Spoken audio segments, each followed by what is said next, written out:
Bonsoir, bonsoir, Monsieur Kassoum. Bonsoir, Monsieur Josué Sanou. Bonsoir, bonsoir.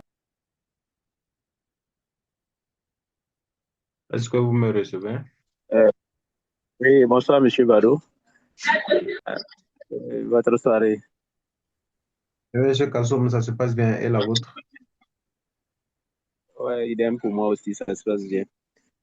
Dieu merci. Et, bref, voilà, ok, Dieu merci alors.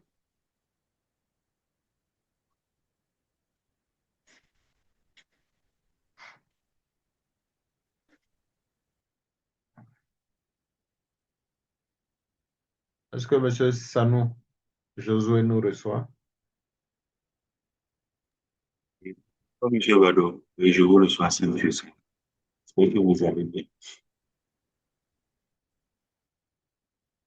Oui, je vais très bien. Je vais très bien. J'espère aussi que vos différentes semaines ont bien débuté. Aujourd'hui, c'est mardi. Oui, on rentre, bref.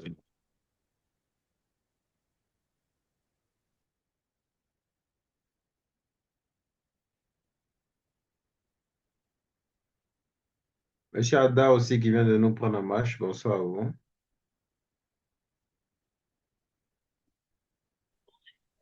Oui, bonsoir. Comment allez-vous? Bonne soirée.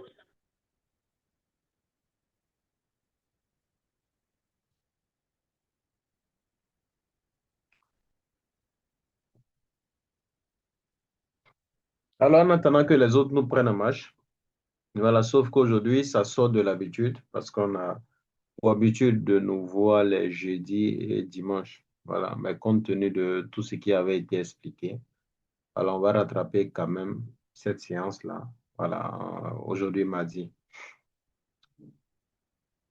Monsieur Mamadi, bonsoir, bonne arrivée. Monsieur Kabore Evans, bonne arrivée aussi.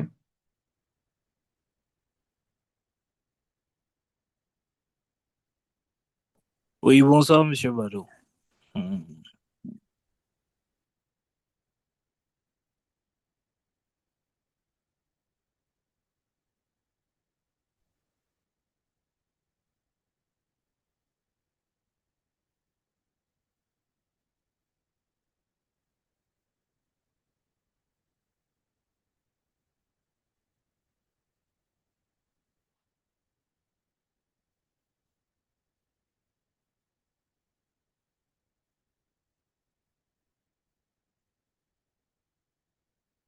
Alors, en attendant que les autres nous prennent en marche, voilà, des questions sur ce qu'on a vu ou de façon générale.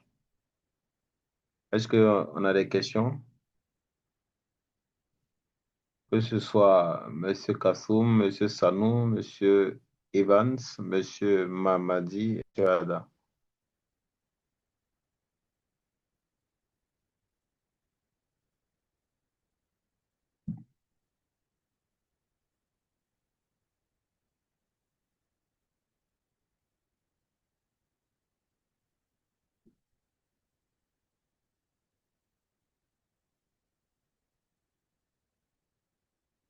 Allez-y, Monsieur Mamadi.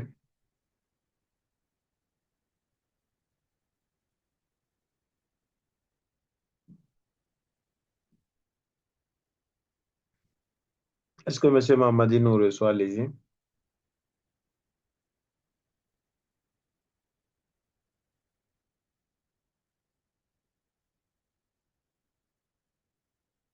Est-ce que Monsieur Mamadi nous reçoit?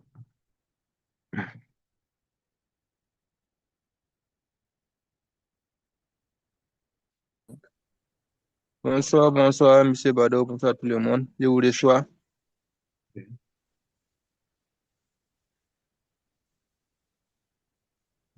Allez-y, Monsieur Mamadi. Hmm. Ok, je disais bonsoir tout le monde. Le dimanche passé, je n'ai pas pu suivre ça en ligne. C'est après, je l'ai envoyé sur le groupe que je viens de lire. J'étais malade, j'étais hospitalisé, je n'ai pas pu suivre ça en ligne. Mais maintenant, il y a 10 000.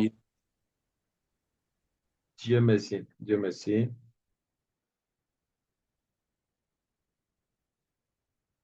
D'accord, donc s'il y a du mieux, c'est Je crois que c'est l'essentiel. Voilà. On ne peut pas, on fait fi quand même de la maladie, mais le plus important, c'est que vous soyez donc en bonne santé. En tout cas, bonne arrivée, nous encore. Mais est-ce que, après lecture, est-ce qu'il y a des questions? Est-ce qu'à votre niveau, il y a des questions?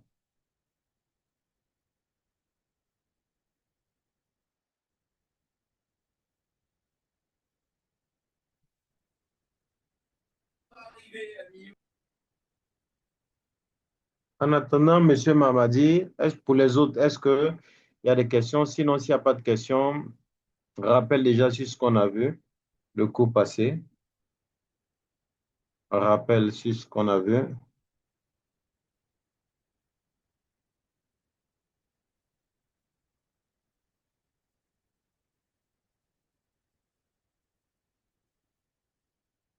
Invité numéro 11 90 37 34. Merci de parler. Voilà, dans votre micro. On saura qui c'est.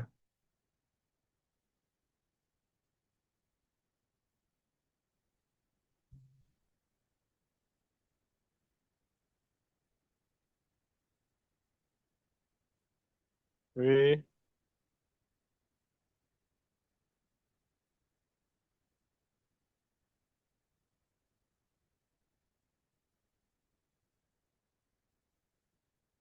L'invité numéro 11 90 37 34. Merci de parler dans le micro. Pour qu'on sache qui c'est.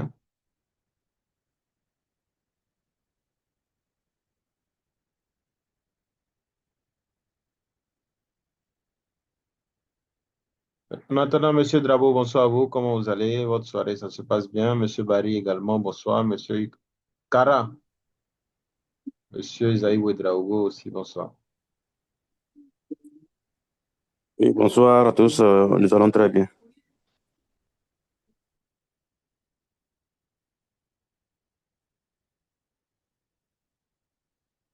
ouais, bonsoir, et ça va.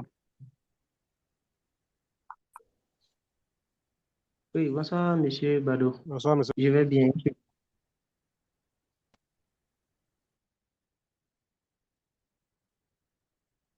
Dieu merci.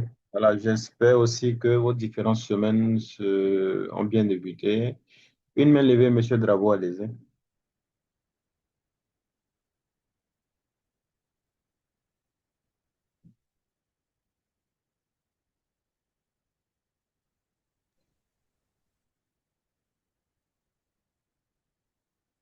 Monsieur Drabo avait la main levée. Si c'est pour une question, allez-y.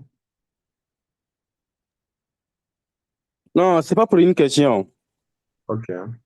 C'est pour juste vous confirmer que je suis présent ici. Je me porte très bien, tout va très bien, pas de souci. Malheureusement, Dieu la merci. séance passée, j'étais absent, je n'ai pas pu participer à la séance passée du dimanche. OK. OK. Euh, Mais vous avez pu suivre l'enregistrement et le support? oui, oui, j'ai pu suivre ça. OK. Dieu merci. Ok, merci.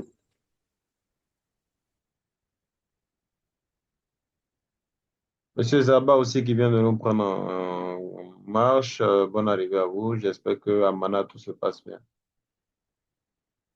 Oui, bonsoir, Monsieur Bado. Oui, ça va, tout se passe bien, par la grâce de Dieu. Dieu merci. Ça va. Donc, rapidement, un rappel sur ce qu'on a vu. Voilà. Comme il n'y a pas de question, un rappel sur ce qu'on a vu afin de pouvoir poursuivre.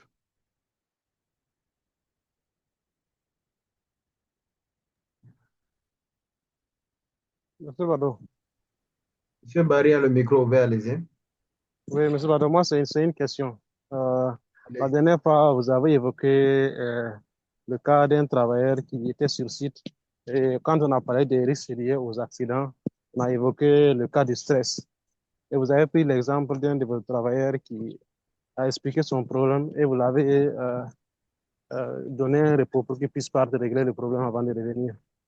C'est ça. Et vous avez utilisé des termes parlant de burn-out ou bien de burn-on. Ouais, Donc, j'aimerais, si on peut peut-être expliquer ces deux termes parce qu'ils me semblent vraiment très importants dans la gestion du c'est stress. ça. D'accord. Ouais. Merci, Monsieur Barry. Alors, déjà, Et il y a cette difficulté-là, je ne dirais pas en Afrique, parce que je sais qu'au Sénégal, quand même, il y a beaucoup, beaucoup d'efforts, d'amélioration sur la santé-sécurité. Déjà, on sait que la santé-sécurité, et en tant que QHSE, on doit travailler de sorte à ce que nos travailleurs, les ressources, l'environnement, mais je vais plus m'appesantir sur les travailleurs. On doit s'assurer que déjà, les travailleurs donc, aient moins de maladies professionnelles ou même pas donc d'accidents de travail. Et qu'est-ce qu'on va mettre dans la maladie professionnelle? C'est l'état physique, parce qu'on a vu que quand on parle donc d'accident, c'est tout ce qui peut être contracté par une lésion corporelle. Par contre, tout ce qui est relatif à la maladie, elle est elle a l'intérieur même de l'organisme. Elle peut être visible ou pas, ou peut se développer suite à une exposition. Et ce qu'on oublie le plus souvent, c'est le psychique. Qu'est-ce qu'on va mettre dans le psychique? C'est tout ce qui est attrait donc au, comment je vais appeler ça, à la conscience, à l'inconscience, en tout cas tout ce qu'on ne voit pas, mais qui est relatif en tout cas à la capacité donc de l'homme, si je peux appeler cerveau, parce que je ne suis pas trop du domaine. Voilà, donc c'est ce côté-là directement qu'on intègre dans le mot psychique. Parce que vous allez voir que quelqu'un qui a un problème, il ne sera pas performant. Quelqu'un qui réfléchit trop, ça va agir. Parce que le cerveau est le centre moteur à travers les influx nerveux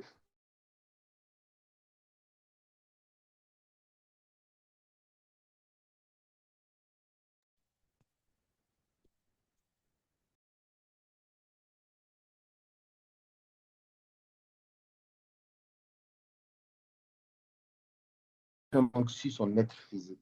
Et donc, on arrive à faire ce lien-là entre le psychique. Et très régulièrement, ce qui arrive, c'est qu'on constate, c'est ce problème-là qui arrive au sein des entreprises, à travers donc les violences, basées sur le genre. C'est des choses qu'on ne voit pas le plus souvent, mais qui, d'après des statistiques, arrivent dans bon nombre d'entreprises. Parce que directement, c'est difficile de pouvoir, par exemple, comment, il y a un thème beaucoup plus. C'est beaucoup, c'est difficile d'aller dénoncer, par exemple, que ce soit un collègue, son responsable, si on va, par exemple, sur le côté féminin, que de prouver directement un lien de volonté même sexuelle. Voilà, donc c'est difficile. Les violences basées sur les gens, etc., etc. Donc, c'est des choses qui vont agir sur la personne qu'on ne voit pas. Le deuxième côté, il y a des personnes directement en fonction de leur environnement. L'environnement peut être tellement toxique qu'on va parler donc de burn-out, c'est-à-dire à l'intérieur même de lui-même, il va brûler. Et quand il va brûler à l'intérieur de lui-même à travers tout ce qu'il subit par son psychique, ça aura forcément donc des répercussions. Et c'est ce qui fait que beaucoup aujourd'hui, ça donne au suicide, à prendre donc des éléments qui ont forcément une répercussion sur eux. Donc, on finit par comprendre aujourd'hui en Europe, beaucoup plus travaille sur le confort psychique de l'homme. Parce que le confort psychique conduit forcément donc à quoi? À l'équilibre physique de l'homme. Donc, la santé-sécurité, ça ne sera plus forcément dans cette dimension physique où on veut éviter les blessures, les maladies professionnelles, mais on va intégrer le confort. Et aujourd'hui, il y a beaucoup d'améliorations à travers les exigences des différents normes ou dans les nouvelles exigences, on veut même introduire la satisfaction même du personnel. Parce qu'on a fini par comprendre que la qualité, par exemple, répond à quoi? La satisfaction de la clientèle. Mais ça servirait à quoi de satisfaire le client si ceux-là même qui contribuent à la satisfaction de la dite clientèle ne sont pas satisfaits? Pour beaucoup d'entre nous qui sommes dans les environnements professionnels, on sait que le plus souvent, c'est difficile, l'atmosphère. Ou souvent, lorsque, par exemple, des personnes s'adonnent trop au travail et qu'ils ne sont pas recommandés, ils ne sont pas révalorisés, ils ne sont pas encouragés par leur effort, finalement, ça a des répercussions sur eux, ça les amène même encore à diminuer même la qualité de leur travail. Et c'est tous ces éléments-là, l'un en l'autre, qui vont conduire les gens encore au burn-out ou au burn-out. Donc, vous pourrez encore beaucoup plus élargir la réflexion là-dessus, mais on intègre là-dessus. Voilà, on intègre, on pense beaucoup à penser. Parce que je prends le cas, par exemple, en Europe. Vous allez prendre aujourd'hui des familles qui sont divisées, où monsieur, un enfant se trouve avec monsieur, un enfant se trouve avec madame. La dame ou le monsieur, pendant qu'il est au travail, il va penser, son enfant quitte à l'école à quelle heure, il rentre à l'école à quelle heure, elle qui s'en sort. Donc, plus il est concentré même sur son enfant à l'école, et plus il est distrait dans son lieu de travail. Donc, ça signifie qu'il ne sera pas forcément productif. Il regarde l'heure à laquelle il va descendre rapidement pour aller chercher l'enfant, il sera obligé de brûler les feux, il est exposé. Donc, qu'est-ce qu'ils font?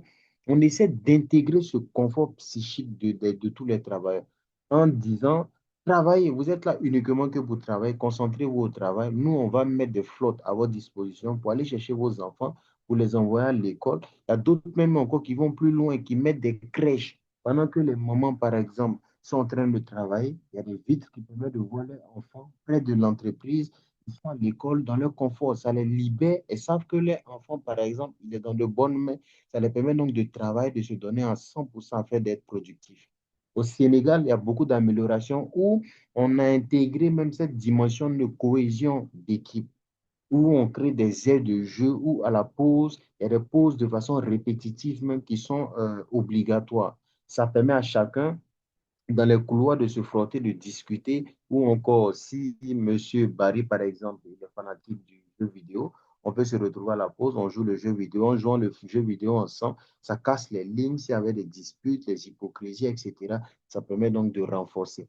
Parce que comme les vidéos, bon, là, on n'a pas encore vu avec vous, c'était ceux qui étaient en présentiel. Quand on verra la CNSS, vous allez voir, quand un accident arrive, on va rendre l'atmosphère du travail assez tellement toxique que vous-même, vous serez obligé de venir rendre votre démission. Donc, quand on parle de burn-out, c'est beaucoup plus ça, c'est beaucoup plus concentré sur le psychique, qui a forcément aussi un impact sur le physique de l'homme. Mais que beaucoup aujourd'hui d'HSE, surtout en Afrique, n'arrivent pas donc à l'intégrer. Et ça cause beaucoup plus de mal même en entreprise. Donc, voici un peu de façon succincte, Monsieur Barry. Super. Merci beaucoup, monsieur Mado. Merci très bien.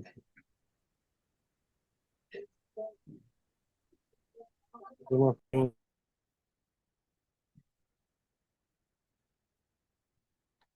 Voilà, donc voici un peu quand on parle de burn-out. Donc aujourd'hui, il faut qu'on s'élargisse en tant qu'HSE, de ne pas forcément se concentrer sur ce qui est physique ou encore sur ce qui est maladie, mais le psychique. Parce que pour moi, en vrai, tout commence par le psychique. Voilà, si euh, la personne même ne se sent pas de façon dans sa tête, si la personne elle-même n'est pas encouragée, il n'y a pas les bons mots, ça détruit ça détruit beaucoup donc de relations.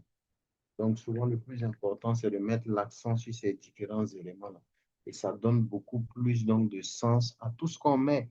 Parce que, quel qu'en soit le système qu'on va mettre en place, que ce soit le système de management santé-sécurité, le système de management qualité, le système de management environnemental, on oublie une chose. On parle de management. Qui parle de management, il faut manager des hommes. Si on oublie l'homme pour se concentrer au travail, on s'éloigne même de tout objectif.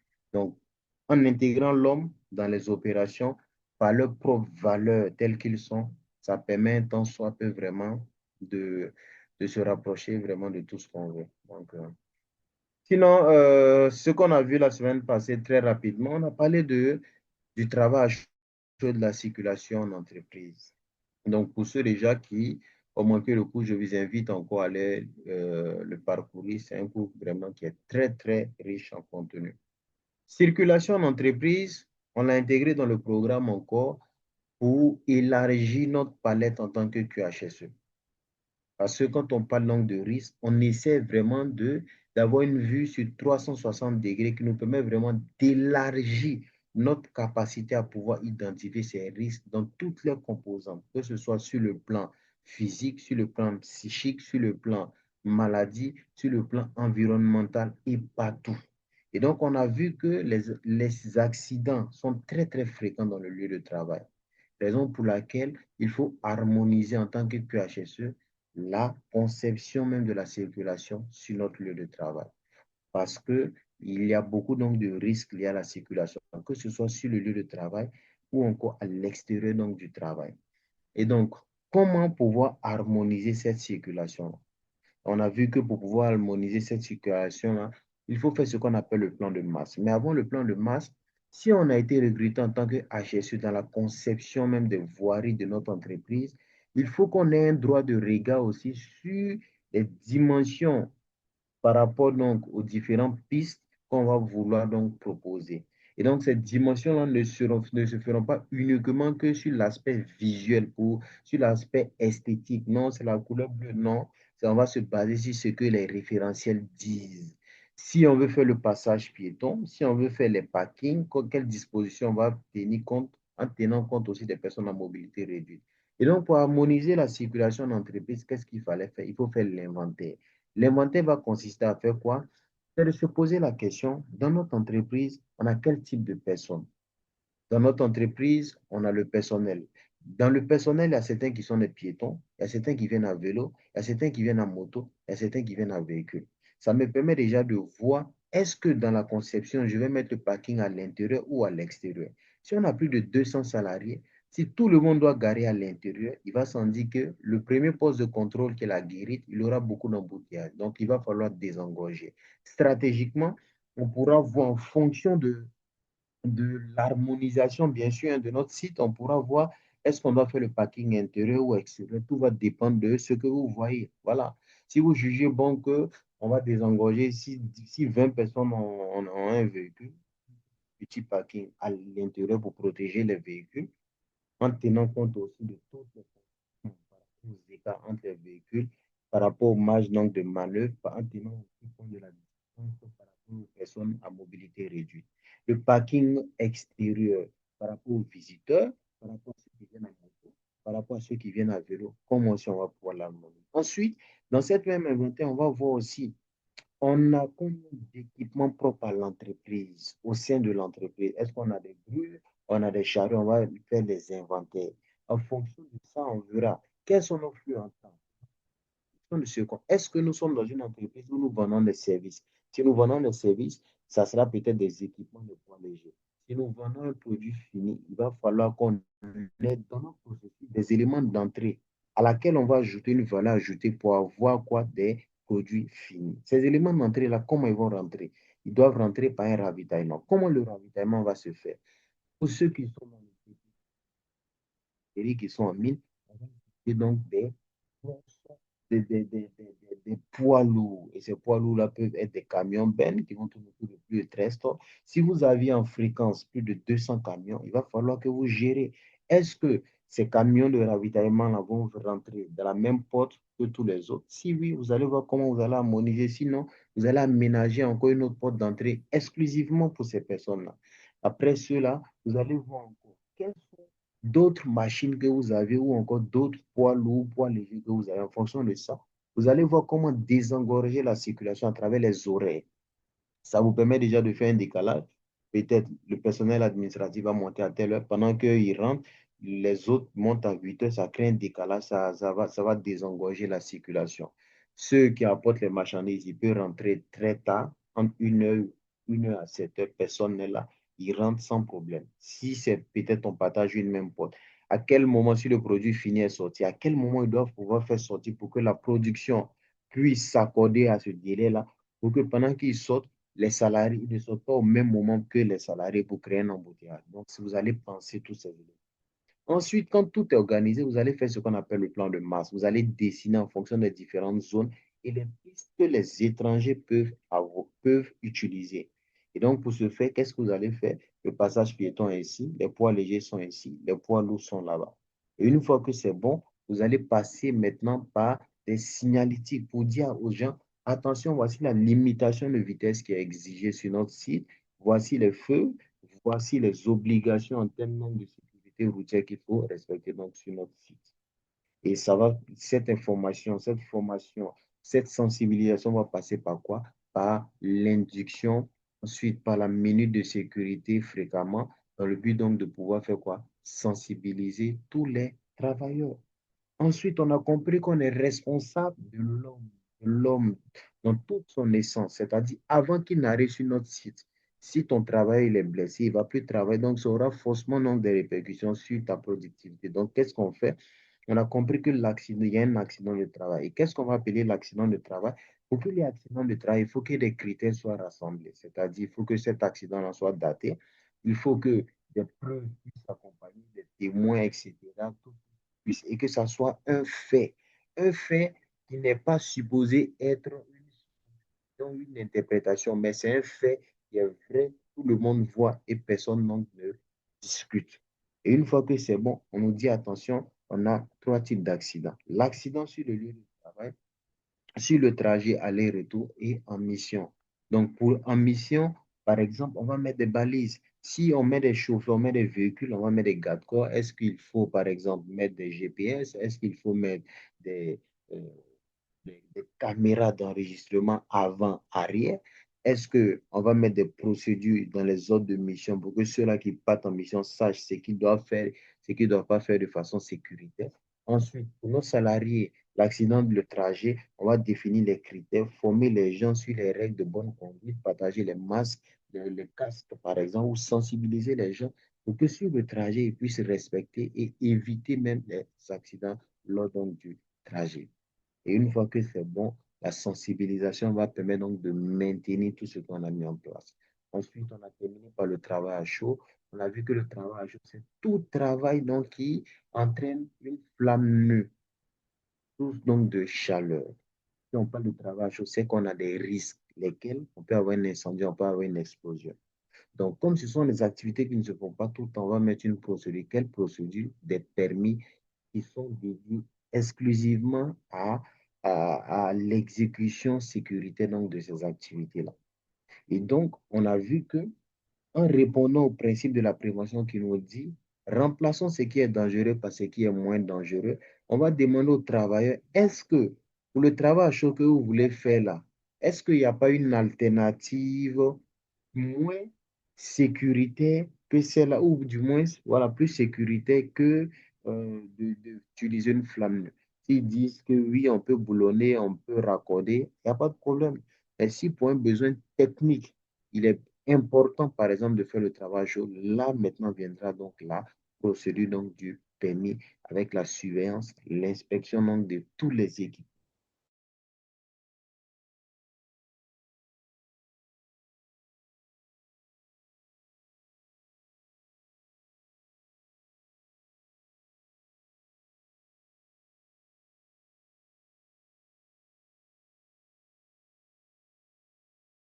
De ce qu'on avait vu la semaine passée. Est-ce qu'il y a des questions avant qu'on le poursuive?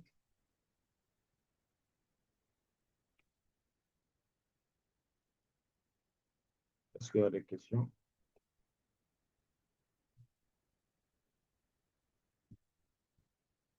D'accord, donc s'il n'y a pas de questions, ce soir, comme je le disais d'entrée de jeu, on a demandé déjà cette séance-là, voilà, pour espérer rattraper déjà ceux qui suivent en présentiel.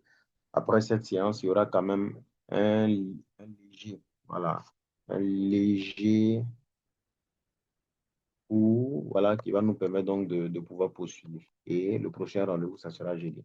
Donc aujourd'hui, nous allons parler de l'observation des tâches planifiées et tous les permis nécessaires pour pouvoir donc accompagner l'exécution sécuritaire donc des tâches critiques dont Pareto parle. Alors, d'après vous, observation des tâches planifiées, ça doit consister à faire quoi pour nous en tant que HSE? Quand on dit observation, je rappelle que c'est un petit module, hein, c'est le résumé en fait de tout ce qu'on a vu. Voilà, donc si on s'y prend bien, en moins d'une heure même, on peut finir. Voilà. Donc, d'après vous, observation des tâches planifiées, ça va consister en quoi pour nous HSE? Monsieur Drabo avait le micro ouvert, si c'est pour intervenir, allez-y. Sinon, Monsieur Cara. Ok, bon, pour moi, l'observation des tâches planifiées, c'est en quelque sorte une vérification des mesures de sécurité que nous avons mis, soit à l'aide d'une procédure ou en tout cas d'un JACHA. Voilà, c'est ce que j'allais dire. Merci. Merci, Monsieur Cara. Monsieur Drabo.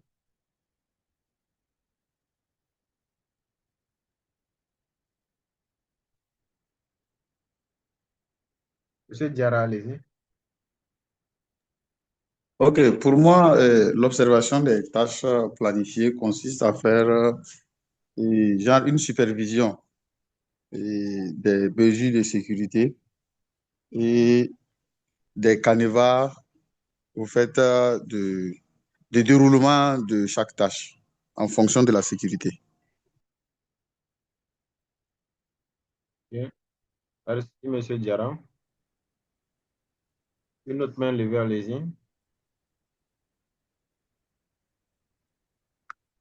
Oui, Monsieur merci. Mamadi, allez-y.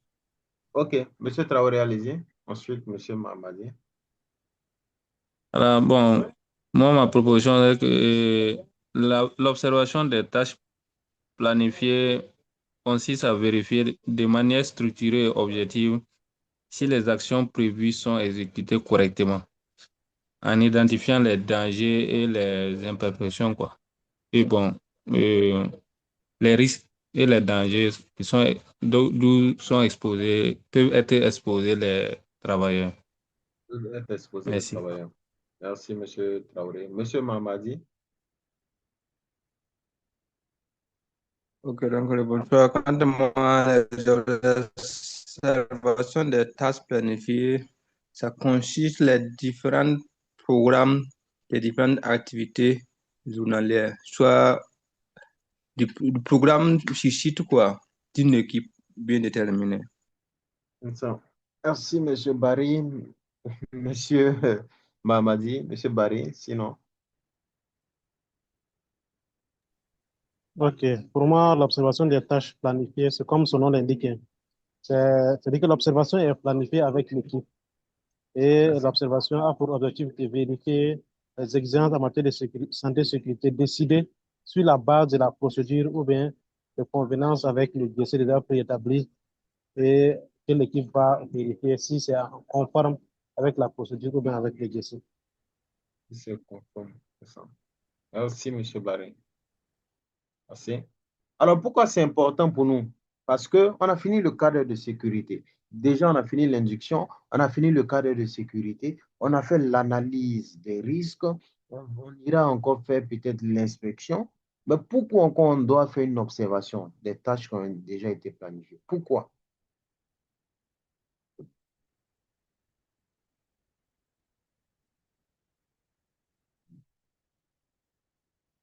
Allez-y, Monsieur Mahamadi. Pour pouvoir les bien suivre de ces différentes tâches pour qu'il n'y ait pas OK. des incidents et des accidents, même s'il y a des incidents et des accidents, qu'on puisse prendre des mesures pour pouvoir corriger. Monsieur Drabo, allez-y. Je dirais qu'il faut faire l'observation. Il se peut qu'il y ait des changements au cours, en tout cas, des dernières minutes par rapport aux mesures qu'on a mises en place. Donc, en ce moment, il faut faire une observation, en tout cas, à l'instant T, et pour s'assurer que même s'il y a des changements, pour qu'on puisse encore modifier notre plan qu'on a mis en place. Donc, faire une observation régulière dans ce que je constate, quoi. C'est ça. Hmm. Autre proposition pour terminer?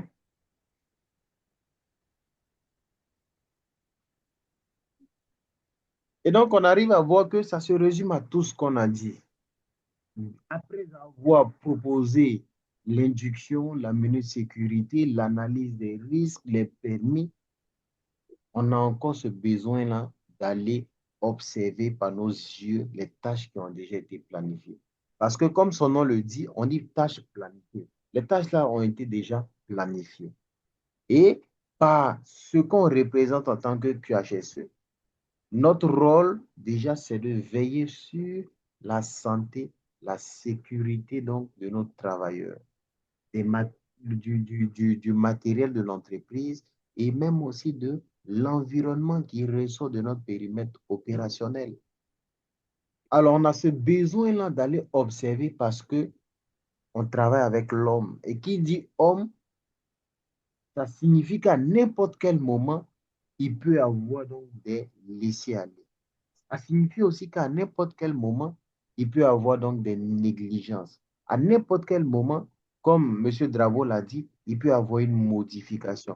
Une modification qui peut ne pas dépendre donc de nous, mais qui ce besoin-là se présente.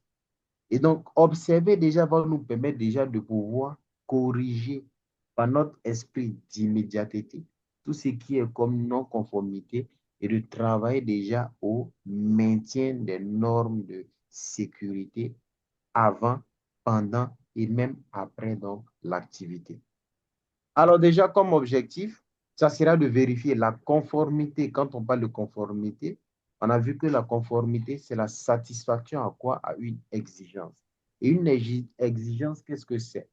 Une exigence, c'est un ensemble de lois, de règles qu'un ensemble donc d'individus adoptent et décident de marcher selon cette exigence-là pendant un laps de temps ou toute la vie. Donc, tous ceux-là qui vont aller à l'encontre de cette exigence-là, ils sont non conformes. Donc, conformes, ce sont ces personnes-là qui vont s'aligner donc à cette exigence-là. L'objectif, ça sera d'identifier les écarts. Qu'est-ce qu'on va appeler donc écart? C'est la différence entre ce qui doit être conforme à ce qui n'est pas conforme.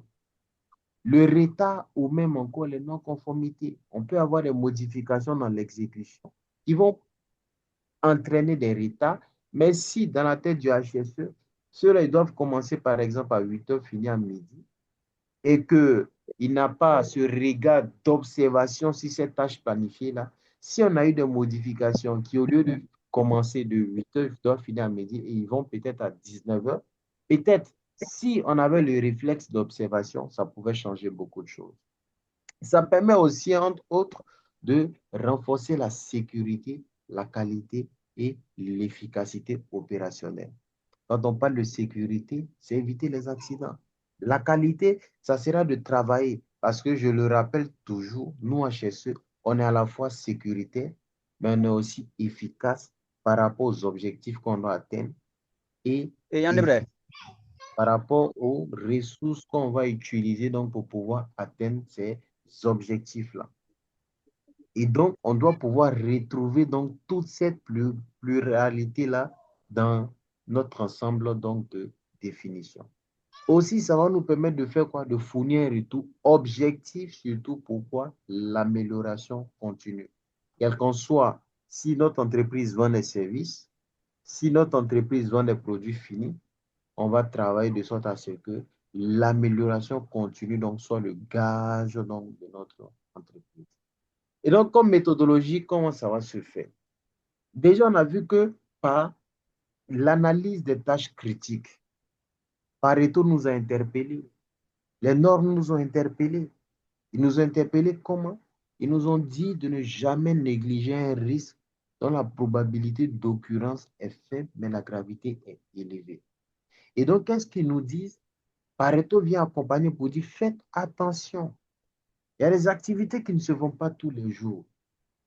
Mais ces activités-là, pendant leur exécution, ils exposent donc les travailleurs à un risque beaucoup plus élevé. Qui, si ces risques-là ne sont pas contrôlés, ça peut entraîner 80% donc de dommages. Donc, faites attention. Donc, on va analyser avec le GHA, on va analyser avec le GSA, avec tous les outils qu'on a vus. Ensuite, on va joindre encore les permis. Mais l'observation directe sur le terrain va nous permettre donc de pouvoir encore éliminer. Parce que rien ne nous garantit que ce qu'on a dit se fera. L'enfant va se lever, il va s'habiller, on va aller le déposer à l'école.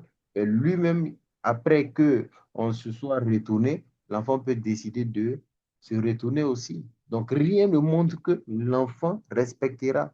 Donc, excusez pour le thème enfant, voilà, c'est un exemple. Elle suivra déjà ce qu'on a dit. Donc, souvent, il y a ce qu'on met à disposition. Et souvent, comme on le dit, on ne peut pas protéger quelqu'un qui ne veut pas lui-même se protéger. Quelqu'un qui veut se donner au suicide, quels qu'en soient les moyens que vous allez pouvoir mettre à disposition, s'il veut se donner la mort, il se donnera la mort. Mais à quelque part, notre présence simplement sur le terrain peut faire toute la différence. À travers donc des fiches d'observation ou même des checklists, l'échange souvent même à travers avec les opérateurs eux-mêmes. et la prise de photos et de rapports écrits. J'insiste encore sur les photos parce que j'ai beaucoup de retours sur le terrain où, pour beaucoup qui ont commencé le terrain, se demandent est-ce qu'on doit prendre des photos? Est-ce qu'il y a la honte souvent? Non. Notre outil de travail, pour certains suicides, vous allez voir qu'on va appeler les HSE, les photographes. Voilà, parce qu'on veut toujours garder donc des preuves. Donc, vous allez voir quelqu'un, par exemple, vous avez fait l'analyse des risques, vous avez fait la mesure de sécurité, ils doivent travailler dans une atmosphère qui est explosive. Vous dites, c'est interdit de fumer. Mais l'envie le prend tellement qu'il va au-delà de l'exposition, il va vouloir se cacher pour fumer. Et donc, cette personne, vous n'allez pas lui dire, tiens, monsieur, il faut bien t'arrêter. Voilà. Non, on prend la photo déjà dans la non-conformité, ça garde donc des preuves, et ensuite, maintenant, on vient discuter avec la personne pour que cette personne, après les mesures qu'on pourra proposer, si demain, cette même personne encore vous le retrouvez dans ce même comportement-là, vous avez donc de quoi déjà pour pouvoir l'inculper. Donc, la photo est un allié donc pour nous, HSE. Alors, donc, quels seront donc les points à observer? Ça sera un, pas de fermer les micros, s'il vous plaît. Oui, moi j'ai une petite question. Oui, allez-y, monsieur Sorin. Oui, je voulais demander à savoir si en cas d'intempérie, un événement naturel ou surnaturel qui arriverait, est-ce que l'agent qui a fait peut inclure ça dans son programme, dans ces tâches-là, la répartition du travail? Je prends l'exemple en saison hivernale comme ça.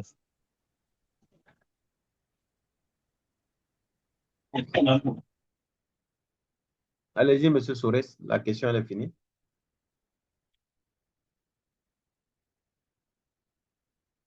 Est-ce que monsieur Soures nous reçoit?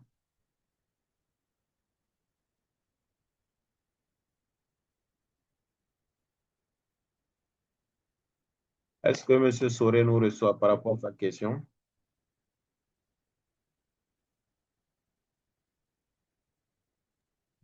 Oui, ma connexion m'a lâché. Ok, reprenez la question. Oui, j'ai demandé à savoir si un événement naturel ou surnaturel survenait sur un sentier quelconque comme ça. Ouais, Est-ce que l'agent qui a assez pouvait inclure ça dans son programme? Puis c'est bon, ça ne fait pas partie des tâches, c'est peut-être ça. quotidiennes ou bien hebdomadaires ou bien mensuelles comme ça. Donc c'est un autre plan de travail. Est-ce qu'il pouvait inclure ça? Il peut inclure ça quoi? Est-ce que Ok, ça ressort de ses prérogatives? c'est ça. Monsieur Soures a posé une bonne question. Quelqu'un souhaite intervenir? Est-ce qu'on a un volontaire qui souhaite donner des éléments de réponse?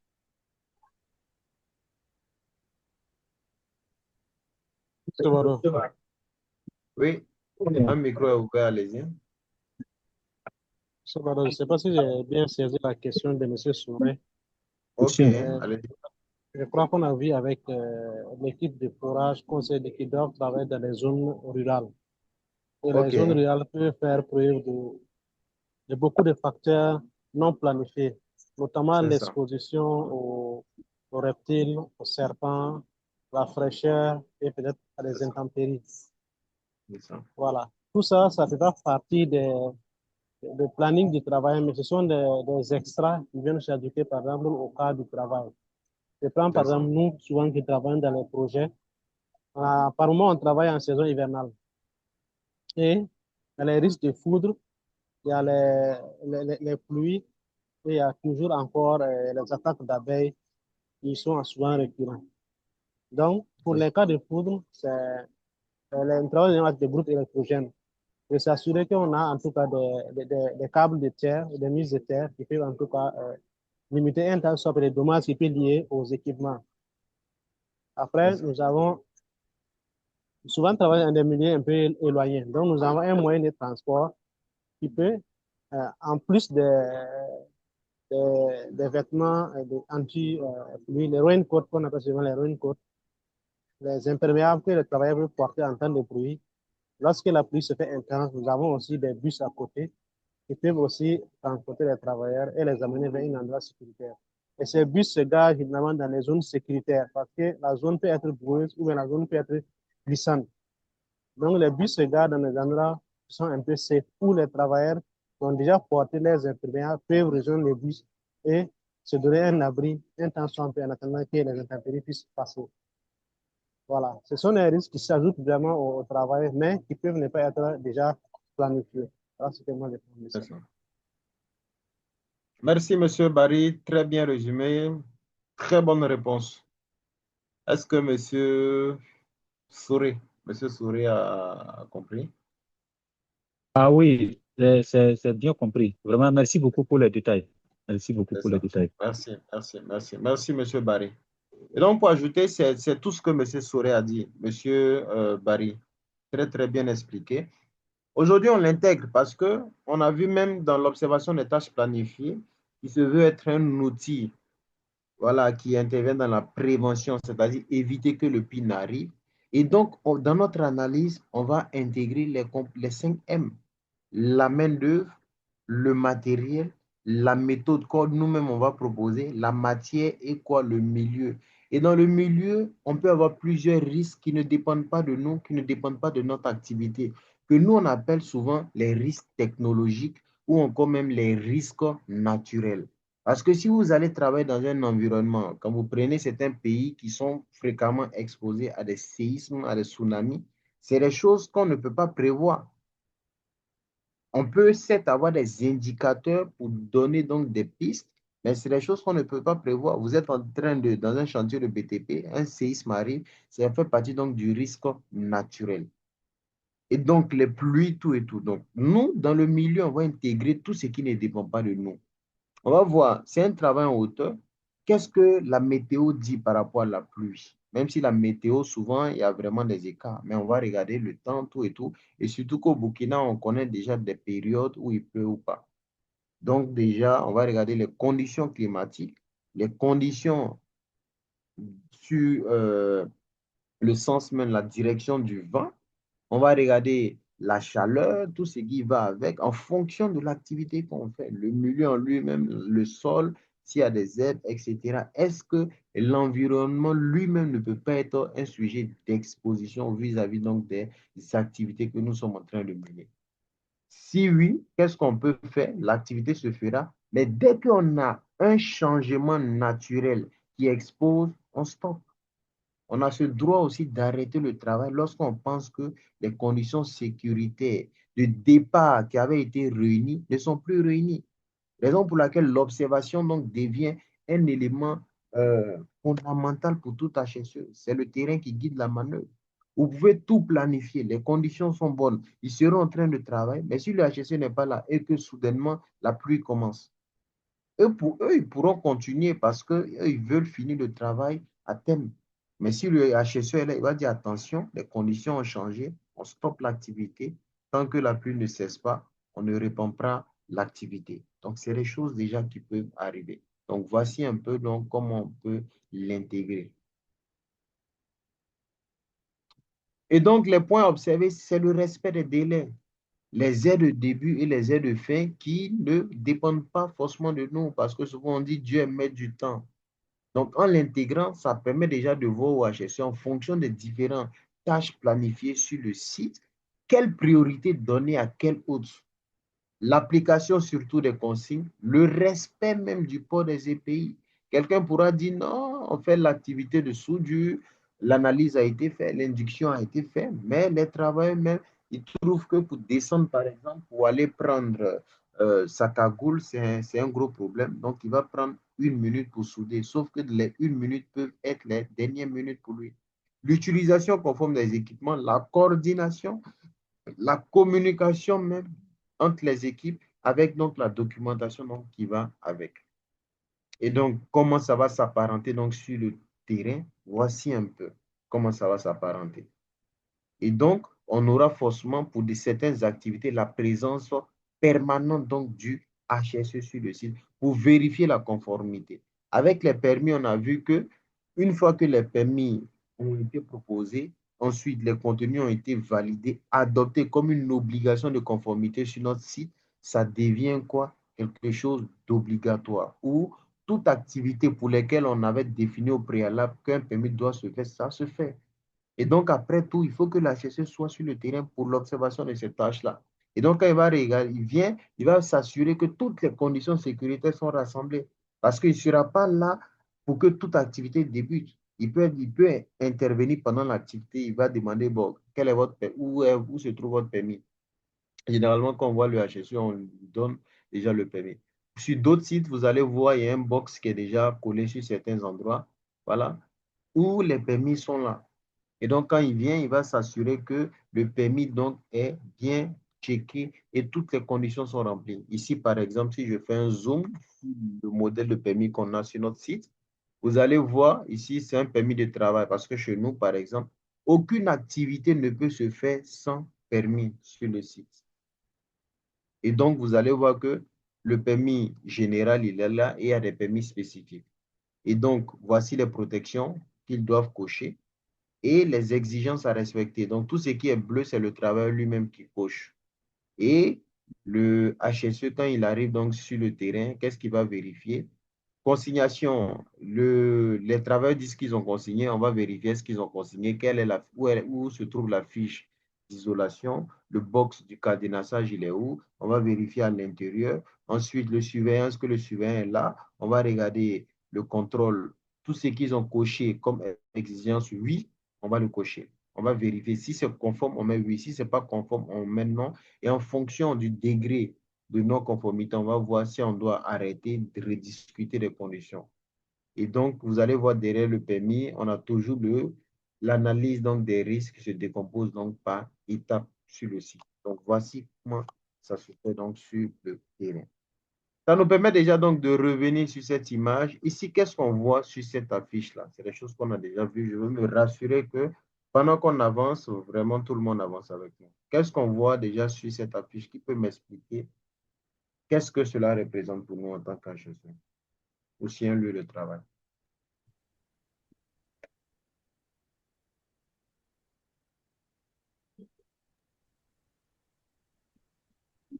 Volontaire? Une main levée. Allez-y, Monsieur Drabo, ensuite Monsieur Mahamadi. Ouais, ce que nous voyons sur cette image-là, on voit une caisse qui est là. Donc, c'est une caisse pour les cadenas. Donc, c'est un travail qui s'effectue. Donc, chacun a mis son cadenas sur la caisse là. Donc, c'est pour verrouiller, en tout cas, les équipements. Donc, c'est un cadenassage. Merci, Monsieur Drabo. Merci, Monsieur Drabo. Et en quoi consiste le cadenassage? Oui, le cadenassage, ça consiste, c'est-à-dire à verrouiller, voilà, c'est-à-dire que les équipements, c'est-à-dire que lorsqu'on doit travailler dans une zone, donc chacun doit mettre son cadenas sur ça. Et là, ça permet de s'assurer que toutes les personnes qui travaillent, c'est-à-dire que sont sorties de la zone de travail parce qu'il y a une dernière personne qui a la clé dans le cadenas. Et c'est cette dernière personne qui doit être en mesure d'enlever la clé qui est dans le cadenas et de pouvoir déverrouiller l'équipement et de le mettre en marche. Donc, dès qu'il y a les cadenas qui sont sur cet équipement-là, c'est que tout le monde est en sécurité. Donc, c'est la dernière personne maintenant qui s'assure que tout le monde est sorti et lui met l'équipement en marche. Donc, ça permet de protéger tous les membres qui travaillent, en tout cas sur l'équipement qui a été verrouillé. Merci, merci, Monsieur Drabo. Monsieur Mamadi avait levé la main. Monsieur Barry, allez-y.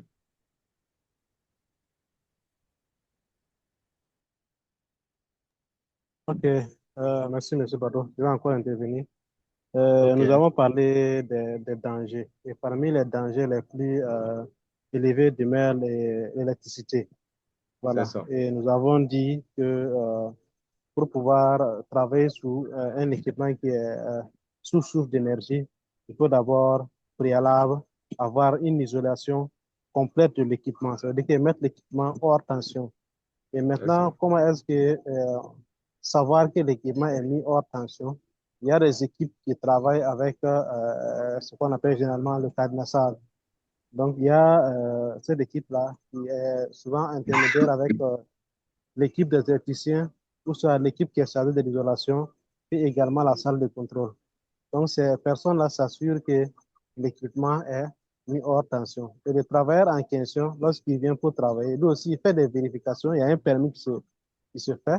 Il signe le permis d'isolation et il s'assure de par l'actionnariat, voilà, actionner, essayer de démarrer par le travail de la salle de contrôle pour s'assurer que l'équipement est réellement hors tension avant de pouvoir, s'il est sûr que l'équipement est hors tension, que maintenant mettre son lock avec son nom, son contact et avec toutes ses références, il va mettre son cadenas et également son tag qui est écrit, qui est écrit là-bas en rouge, là. Le tag là-bas, ça donne les informations du travailleur. Et maintenant, il garde sa clé à l'intérieur du box. Voilà, comme Drabo l'a expliqué au dernier moment, s'il finit le travail, en tout cas, il peut venir et puis demander à ce qu'on lui remet sa clé et il enlève des comptes son cadenas. Ça va éviter que on démarre l'équipement alors que d'autres personnes sont en train de travailler toujours dans l'équipement. C'est ce que j'ai compris de C'est ça. l'isolation et du cadenassage. Merci, Monsieur Barry. Très, très bon résumé. Très, très bon résumé. Merci. Est-ce que d'autres ont des questions sur le cadenassage? C'est des choses qui doivent être maîtrisées pour tout HSE. S'il y a des questions, posez-les. On va revenir là-dessus. Ou des questions même d'entretien, c'est des choses qui viennent très fréquemment. Alors donc, le cadenassage, qu'est-ce que c'est? Quand on parle de cadenassage, il faut savoir que tous les équipements sur un site sont mis en marche par un système électrique. Parce que même quand on va prendre un véhicule, il y a le côté électrique qui permet donc d'alimenter le véhicule. Et donc, on se dit que il peut arriver que des travailleurs veulent travailler sur un équipement. Mais comment se rassurer que l'équipement sur lequel ils vont travailler, qui est dangereux là, ne soit pas mis en marche pendant qu'ils travaillent? Vous imaginez par exemple une chargeuse, le mécanicien est sous le véhicule, il est en train de travailler et quelqu'un rentre brusquement dans l'engin, il démarre pour un besoin par exemple de la production, il marche sur la personne. Donc naturellement, la personne peut perdre la vie. Donc comment s'assurer que pendant qu'on est en train de faire la maintenance sur un équipement, que ce soit un engin roulant ou un équipement fixe, quelqu'un ne puisse pas mettre à distance ou par un contact l'équipement en marche? C'est de cette perspective-là que le cadenassage, l'isolation rentre en ligne de compte. Et quand on parle de cadenassage, on a 3 étapes. On a le lock-out, le tag-out et le try-out. Le lock-out, ça consiste à faire quoi? Le lock-out, ça fait l'énergie à la source. Il y a des équipements, vous allez voir, où il faut une isolation électrique pour arrêter l'équipement. Et donc, comme l'isolation, généralement en mine, dans les grandes unités où on a vraiment de très grands équipements engins, il y a le local électrique qui est là, qui peut contrôler l'équipement à distance, ou encore dans la salle de contrôle, qui peut permettre de mettre le broyeur, le concasseur, tous ces éléments en marche. Donc, on va isoler, on va dire à ceux de la salle de contrôle, de tel à tel on veut travailler sur tel équipement, isoler l'équipement. Et ils vont isoler à distance, de façon numérique. Mais rien ne prouve que après l'isolation à distance, que l'équipement peut se mettre en marche. Parce que la personne peut couper le bout. Mais il va se mettre en marche pendant que les gens sont à l'intérieur. Déjà sur notre site, l'un de notre sites en Turquie, ça a entraîné une fatalité où 2 personnes sont mortes dans le broyeur. Je vais vous montrer à l'intérieur du broyeur. Ils sont morts parce que ils ont cadenassé le mauvais équipement. Parce que généralement, sur les sites, vous allez voir, il y a des équipements et un micro qui est ouvert. On va demander de fermer le micro. Voilà, il y a des Oui, c'est un équipements. petit apport. C'est... Oui, Allez-y, c'est un allez-y. petit apport. Et il y a des endroits aussi, par moment, on peut mettre des police lines do not cross pour signaler qu'il y a un travail qui est en train de se passer ici. Ou bien s'il y a C'est ça. un engin ou bien du matériel ou bien de la logistique qui est en panne ou bien qui ne fonctionne pas, voilà, on peut essayer de cadrer la zone là, voilà, pour dire en tout cas aux gens signaler les dangers. C'est ça. Merci, M. Merci. Soré. Et en même temps, ça répond à ce principe-là de protection collective. Donc, merci.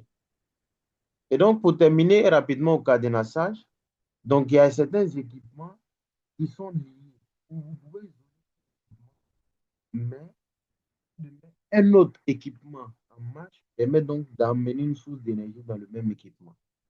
Et donc, ils ont travaillé, ils ont informé déjà la salle de contrôle, ils ont isolé le mauvais équipement. Et pendant qu'ils étaient là, le bras a été mis en marche, ils ont été broyés et perdu la vie. Et donc, le lock-out, ça consiste, avant de travailler sur un équipement, je dois couper à la source, soit dans le local électrique ou soit déjà au niveau donc de la salle de contrôle. Et devant chaque équipement, on a un box. Je vous montre ce box-là, s'il est là, voilà. On a ce box-là, qui est le moteur principal, l'autoto. Si vous regardez en dessous, vous voyez le rouge et le vert, qui est le moteur principal, l'autoto. On peut venir aussi, ils sont toujours à côté de chaque machine pour que s'il y a des situations d'urgence, on peut arrêter, comme mettre en marche. Donc, ils ont trois options. Ils isolent à la salle de contrôle. Ensuite, si c'est à la salle électrique, ils vont isoler là-bas. Ou encore, si c'est ici, ils isolent. Donc, ça répond à ce principe-là que le lock-out. Et donc, après l'isolation, on dit toujours il faut vérifier parce que vous avez isolé. Rassurez-vous qu'il n'y a pas de source d'énergie en essayant de mettre en marche. S'il n'y a pas de source d'énergie, maintenant, vous allez faire quoi? Étiqueter que le tag out. Vous allez prendre l'étiquette, mettre votre numéro dessus, le contact et tout ce qui va avec les horaires d'utilisation de l'équipement. Vous allez taguer. Le responsable, lui, il tag, c'est lui qui est responsable du travail. Il tag, il retire la clé qui permet de mettre l'équipement en marche. Et cette clé, il ne va pas mettre ça dans sa poche. Parce que pour un même équipement, vous allez voir les électriciens travailler, vous allez voir les soudeurs travailler, vous allez voir les mécaniciens. Donc, on ne peut pas faire confiance à une seule personne. En ce moment, on vient chercher ici maintenant ce box-là que vous voyez là. On ouvre le box, le responsable, aux yeux de tout le monde, il balance la clé à l'intérieur. Et quand il balance la clé, tous les intervenants mettent les cadenas avec leurs étiquettes. Si l'électricien finit, il enlève son cadenas. Si le menuisier finit, il enlève son cadenas. Le dernier qui va travailler sur l'équipement, il aura forcément accès, il enlève son cadenas, comme M. Dravo l'a dit. Ça lui permet donc de reprendre la clé qui est à l'intérieur du box et de remettre l'équipement en marche, qui répond à ce principe-là maintenant du try out. Donc, on finit de taguer, de bloquer. Ensuite, on va taguer à travers l'étiquetage. Donc, et quand on finit, maintenant, on va vérifier qu'il n'y a plus de source d'énergie. S'il n'y a plus de source d'énergie, on va vérifier une, deux, trois fois. S'il n'y a plus de source, ça signifie qu'on peut commencer à travailler dans l'équipement. Et après, quand tout est fini, on va décadenasser et chacun regagne donc son poste. Donc, voici comment ça se passe, donc le cadenassage. Et donc là, on vous montre par exemple l'intérieur d'un broyeur. Donc, imaginez pour ceux qui sont à l'intérieur de ce broyeur, un broyeur, qu'est-ce que c'est? C'est un ensemble donc c'est un équipement qui permet donc de broyer la matière première. Donc, vous allez voir les boulets à l'intérieur. Chez nous, c'est le ciment. Donc, on va broyer toute la matière première qu'on utilise donc de débat à une certaine granulométrie qui nous arrange. Si c'est en mine, après l'étape du concasseur, le broyage aussi va permettre donc de concasser pour séparer donc le minerai utile après dans le silo. Donc, souvent, on doit par exemple retirer les goulottes, on doit changer même les boulets là. Après, les boulets deviennent vétus, on doit les changer. Donc, il faut que les gens rentrent à l'intérieur travailler. Donc, si on ne s'assure pas que le principe de cadenassage est respecté, ils peuvent être à l'intérieur et si l'appareil est mis en marche, eux tous seront broyés. Donc, pour ce type d'activité-là, il faut une présence permanente d'un HSE pour observer toutes les étapes, les procédures afin qu'elles soient donc respectées donc, en détail. Et quels donc sont donc les outils qu'on va utiliser? C'est le planning directement, les appareils photo, la documentation et les logiciels qui sont toujours importants pour pouvoir garder, donc organiser tous les fichiers reçus donc sur le terrain. Donc, comme on le rappelle, on a même vu pas mal de logiciels, notamment pour inventorier donc les produits chimiques. Donc, c'est des choses aussi qu'on pourra utiliser. Excel, Word, PowerPoint, ce sont des outils, des alliés pour le HSE. Parce qu'arrivé à un certain moment, il va falloir que nous-mêmes, on réfléchisse à concevoir même un tableau de bord sur Excel qui nous arrange. D'autres pourront vous mettre à disposition, mais sauf qu'il y a certains éléments que vous voulez, par exemple, qu'ils fassent, qu'ils ressortent. Donc, vous allez voir comment vous allez intégrer. Donc, c'est des choses qu'on doit pouvoir s'habituer et ça permet facilement de faire ressortir les informations donc, en cas de besoin.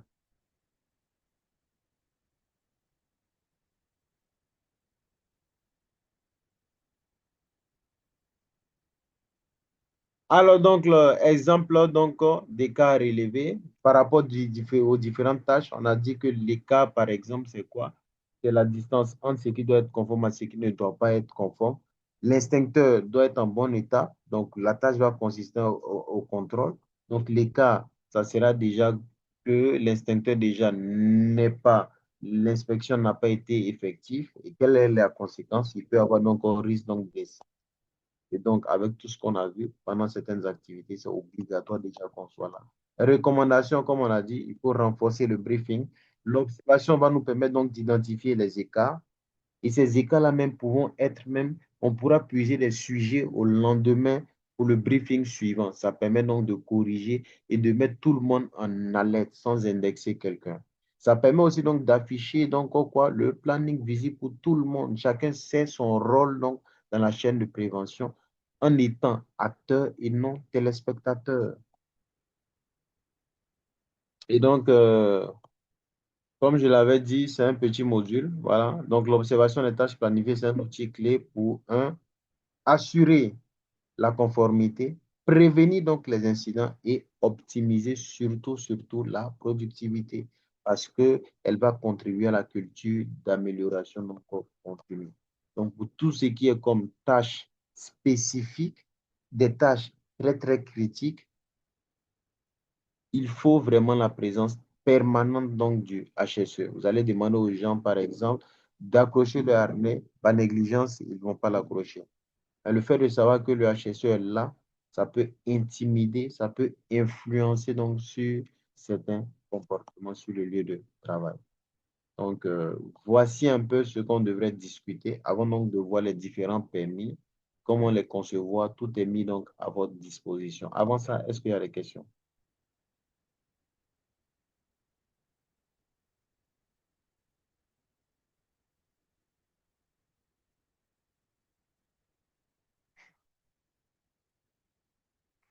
Et donc, quels sont les différents permis? Ce sont les choses déjà qui sont connues. Dans la clé, vous allez pouvoir les voir. Et on avait dit un permis, qu'est-ce que c'est? Un permis, déjà, tout dépend. Si on est sur un site directement, c'est à nous de pouvoir voir en fonction donc, de l'organisation du travail. Si on pense que c'est utile de proposer un permis, il faut qu'on propose.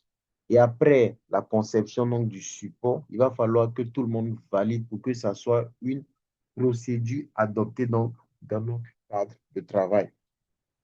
Et pour ce faire déjà, comment ça va se faire? Pareto nous dit qu'il y a des tâches critiques.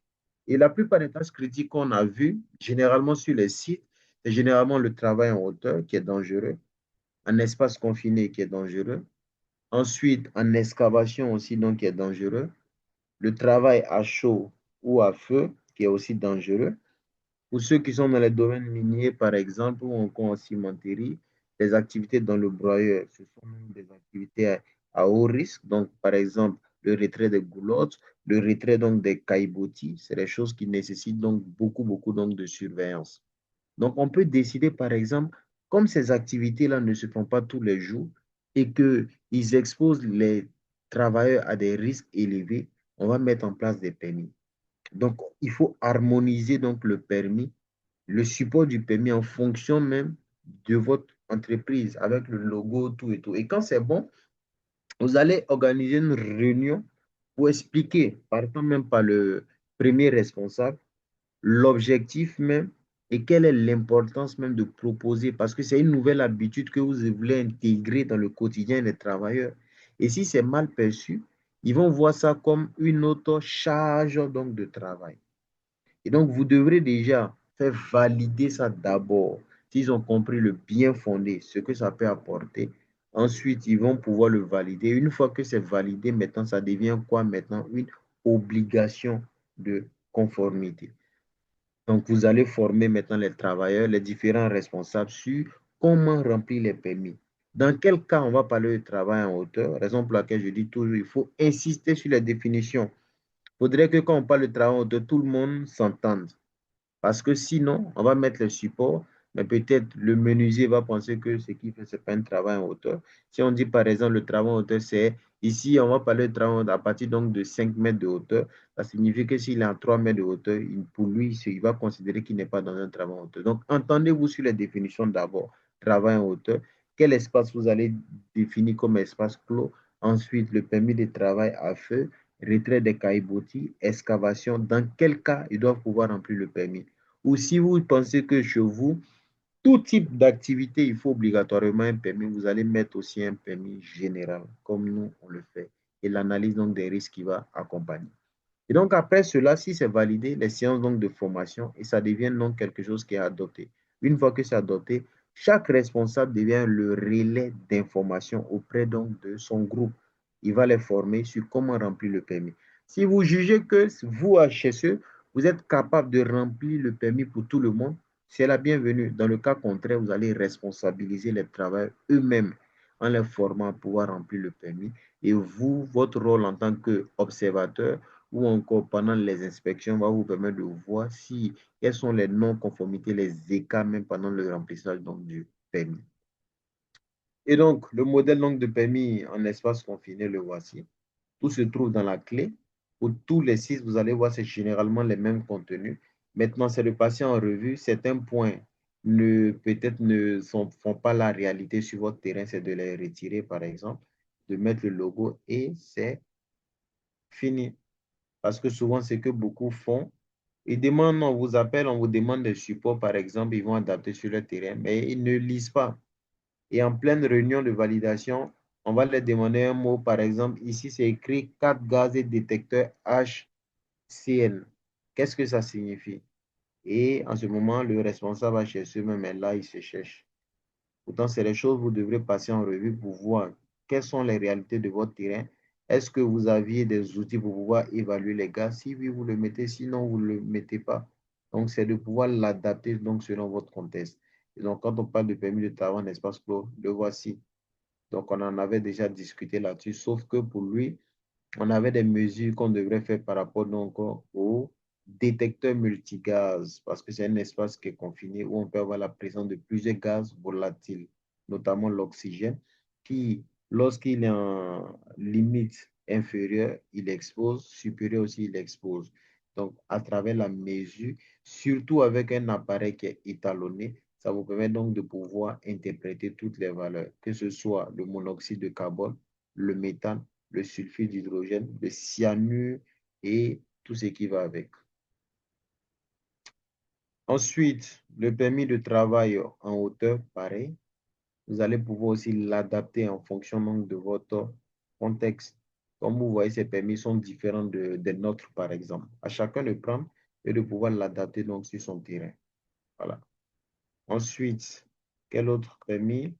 Le permis en excavation, par exemple. Voilà, il y a sa version française aussi dans la clé. Vous prenez, vous l'adaptez tout simplement donc, à votre réalité. L'excavation, ça sera beaucoup plus se concentrer pour éviter donc, la section donc, des câbles, que ce soit ONIA, Sonabel, tout et tout. Voilà. Quelqu'un qui est en train de faire une excavation, si on a des câbles électriques, il peut avoir donc problème donc, d'électrocution, d'électrisation. Donc, et le permis donc, de travail maintenant à chaud, qu'on avait vu aussi la dernière fois. Donc, tout est mis vraiment à disposition. À chacun donc de pouvoir l'adapter parce que tous les supports donc, sont présents pour pouvoir donc s'en sortir sur le terrain. Donc, est-ce qu'il y a des questions? Est-ce qu'il y a des questions? S'il n'y a pas de questions, je reviens à la question de M. Barry, si je ne me trompe pas, qui parlait donc de l'inspection donc des outils, notamment la meule. Donc, le voici. J'espère que c'était M. Barry. Hein, Oui, oui, pour c'était moi, la... M. Wado. Oui, oui, c'était moi. Et donc, quand vous prenez la clé, par exemple, on a plus de 40 équipements qui sont mis à disposition avec toutes les checklists, chaque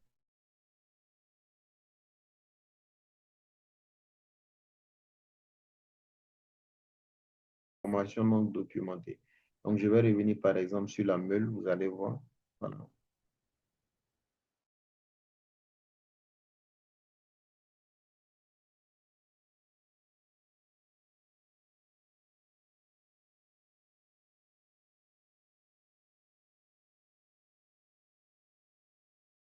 Voilà, les bouteilles d'oxygène. Donc, voici la meule. Voilà, c'est la meule qui est là. Voilà, la meule portative. Donc, on va regarder tous ces points-là. Est-ce que le poignet doit être fourni pour un meilleur contrôle? Les garde-roues, la meule elle-même, tous ces éléments-là déjà vont nous permettre donc d'inspecter donc la. Ici, de sorte que l'écart entre le garde-roue et la roue même ne dépasse pas 3 mm. Donc, tout est mis à disposition pour inspecter la meule. Et donc, l'autre question, c'était pour voir les potentielles dates de péremption sur les disques qu'on utilise. Et donc, vous voyez ça, ce sont des meules. Il faut mettre des disques, soit pour pouvoir couper, ou soit pour pouvoir poncer. Et donc, généralement, les disques sont millimétrés en fonction même du rayon donc, du disque, du diamètre même du disque aussi. Et donc, généralement, les travailleurs aiment travailler avec les disques qui sont plus fins, les disques de 3 mm, parce que ça permet donc de couper facilement le métal. Ça les permet donc d'avancer rapidement. Sauf que les disques fins, s'ils sont mal manœuvrés, ils peuvent se casser très fréquemment et entraîner beaucoup d'accidents graves. Donc, tout dépend. Il y a des sites, par exemple, où on met l'accent sur les disques, par exemple, qui tournent autour de 5 mm. Le disque en lui-même a une date de péremption. Comme celle-là, vous allez voir ici que la date de péremption va jusqu'en 2027. Voilà, si vous regardez un peu, vous allez voir 2027 sur le fait donc du disque. Et donc, dans l'inspection, on peut quand même vérifier parce que ici, par exemple, c'est le disque, donc ça peut exposer le travail. Si le disque a un problème, il peut se casser. S'il se casse, généralement, les accidents donc, de disque sont très graves. Donc, ça peut accompagner donc, notre inspection. Ensuite, les baguettes aussi qu'on va utiliser donc, pour pouvoir souder. Ces baguettes-là, elles, par contre, n'ont pas forcément de date d'inspection. Mais elles peuvent, comment je vais dire ça? Elles peuvent il y a un thème beaucoup plus approprié. C'est comme une craie, par exemple, arriver un moment quand elle n'est pas dans les bonnes conditions, dans les conditions de température et de pression favorables, allez voir la craie même va commencer donc à se casser. Donc, les bâtons aussi, c'est pareil. Donc, il y a cet appareil-là que vous voyez là qui permet donc de les maintenir à leur température donc normale jusqu'à utilisation et même après utilisation. Donc, voici un peu Monsieur Barry. Donc, ça permet aussi donc d'éclairer tout le monde sur le travail à chaud. Est-ce que vous voulez toujours revenir là-dessus? D'accord. Merci, Bado. Merci pour ces réponses satisfaisantes. Mais on a parlé des produits chimiques. Est-ce que les baguettes aussi font partie des produits chimiques? Est-ce que les baguettes font partie des produits chimiques? Déjà, dans leur fabrication de base, il peut arriver qu'on utilise donc des produits chimiques pour le faire parce que ce sont des choses qu'on va utiliser naturellement pour les fabriquer. Maintenant, nous, les éléments qui nous permettent donc d'apprécier un produit chimique, parce que on ne va pas peut-être parler de produits chimiques, mais on va parler donc de matières dangereuses. Parce que quand on dit produit directement, on fait directement allusion à tout ce qui est faussement donc étiqueté avec, parce que la fabrication même déjà est encadrée à travers le SIMDUT qu'on a vu récemment. Donc, on peut dire que ça peut être une matière dangereuse qui a un potentiel donc de nuire. Maintenant, si c'est une matière dangereuse, à ma connaissance, une baguette, non, je ne pense pas. Elle peut être une matière dangereuse parce que elle entraîne même, vous allez voir pendant la soudure, on a une fumée qui sort. Et cette fumée-là, toute fumée directement, peut soit être projetée donc le CO2 ou le monoxyde donc de carbone. Donc, elle peut forcément donc avoir donc des répercussions sur la santé donc de l'homme. Mais c'est des choses qui ne sont pas forcément avérées, à ma connaissance. Mais si d'autres ont beaucoup plus de connaissances là-dessus, ça sera bien d'ouvrir votre micro pour parler là-dessus. Mais sinon, à ma connaissance, produits chimiques, non. Mais une matière dangereuse, elle peut être euh, une matière dangereuse. Voilà, donc voici un peu, M. Barry. D'accord. Merci, M. Bado. Donc, s'il y a des environnementalistes dans le groupe, qui peuvent témoigner. Sinon, d'autres personnes n'acceptent pas qu'après la soudure, qu'on laisse les baguettes parce qu'ils se disent que les baguettes contiennent des matières dangereuses qui peuvent aussi affecter l'environnement. D'accord. Merci, M. Barry. Est-ce que d'autres ont une idée sur les baguettes? Parce que je sais que les baguettes, on les utilise arrivé à un certain moment. Le bout, par exemple, du fer, c'est des choses qui ne servent plus. Voilà. Et généralement, quand on l'utilise, déjà, il s'instincte. Voilà, donc. Mais quand même, le bout de fer qui reste. Après, généralement, on amène les gens déjà à pouvoir les ramasser, puis à d'autres fins, quoi. Maintenant, est-ce que ça a un potentiel de pouvoir nuire l'environnement? C'est le point sur lesquels aussi on peut faire des recherches. Une main est levée pour contribuer. Monsieur Maïga, allez-y.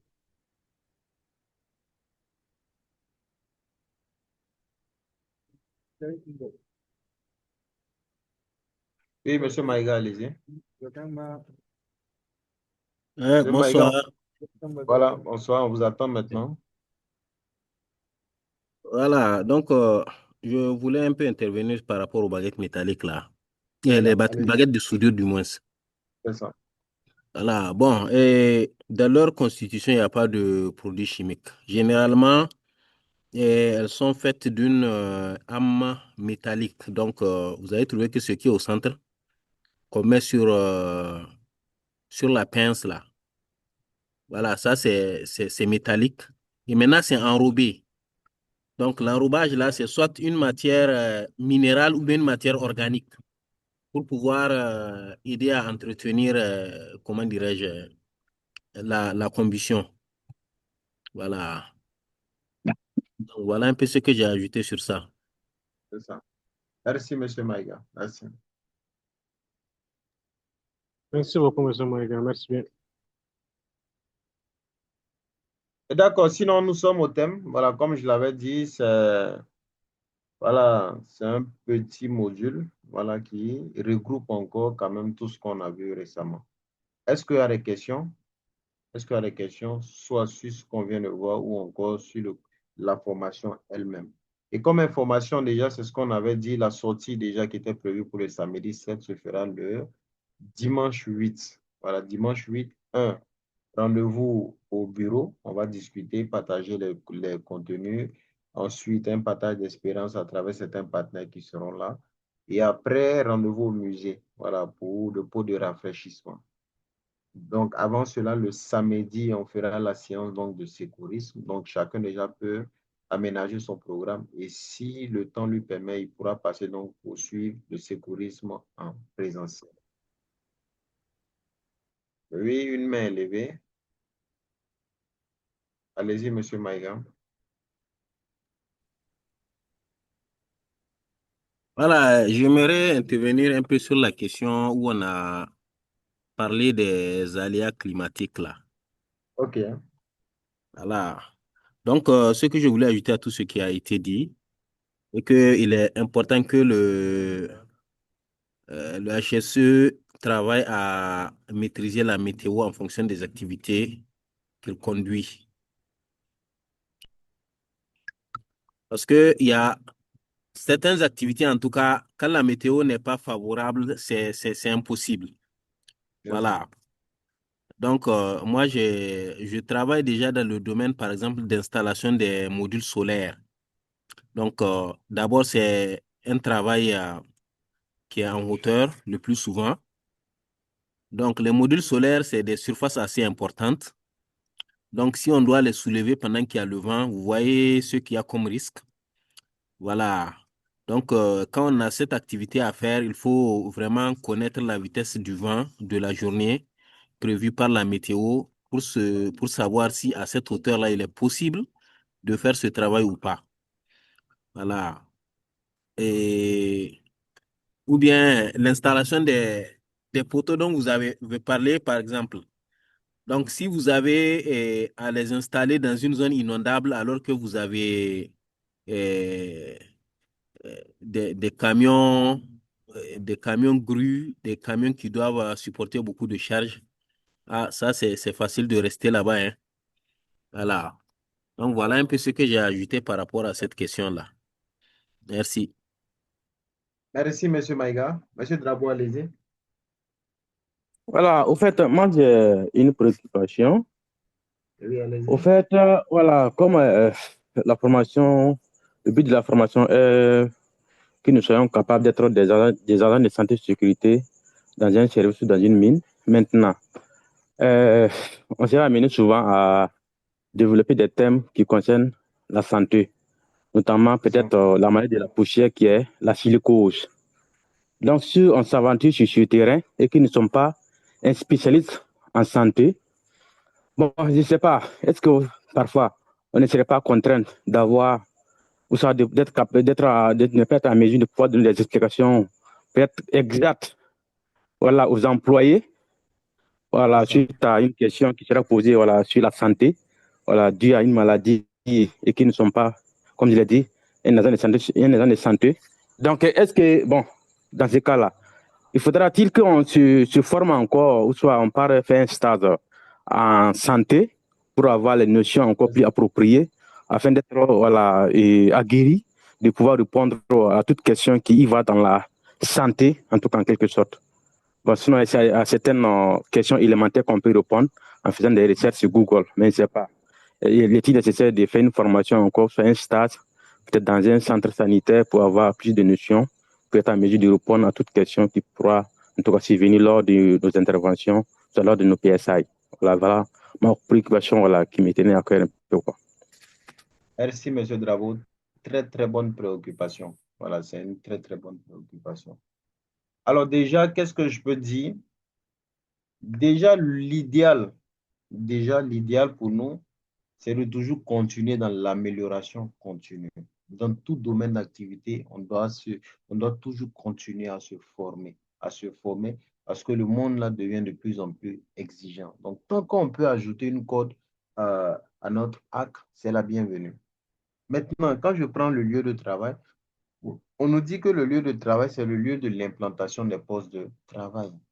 Et ce qui fait la plus-value dans une entreprise, c'est la force d'une équipe. Une équipe pluridisciplinaire où on peut avoir un médecin, on peut avoir un HSE, on peut avoir un mécanicien, quelqu'un de la planification, des agents comptables. C'est tous ces éléments-là. Chacun a un rôle différent, mais qui contribue à un seul même objectif de l'entreprise. Et si on rentre dans l'animation de la minute de sécurité, on a vu que on doit se mettre dans la peau d'un animateur. Et l'animateur, c'est celui-là qui anime. Quand on regarde, par exemple, les concerts, quand on regarde les panels, les animateurs, ce ne sont pas ceux-là qui tiennent le discours, mais c'est ceux-là qui font le lien, ceux-là qui veulent prendre la parole et ensuite, maintenant, faire la synthèse. Donc, c'est dans cette peau-là qu'on doit rester. Et que lorsqu'on vient en tant qu'animateur, ça permet à tout le monde, aussi petit soit-il, de pouvoir partager ce qu'il sait. Parce que ce qui est bien dans le monde du travail, on n'a pas les mêmes expériences, on n'a pas les mêmes vécus. Et donc, c'est le peu que chacun va déposer là qu'on arrive à avoir quelque chose de consistant pour tout le monde.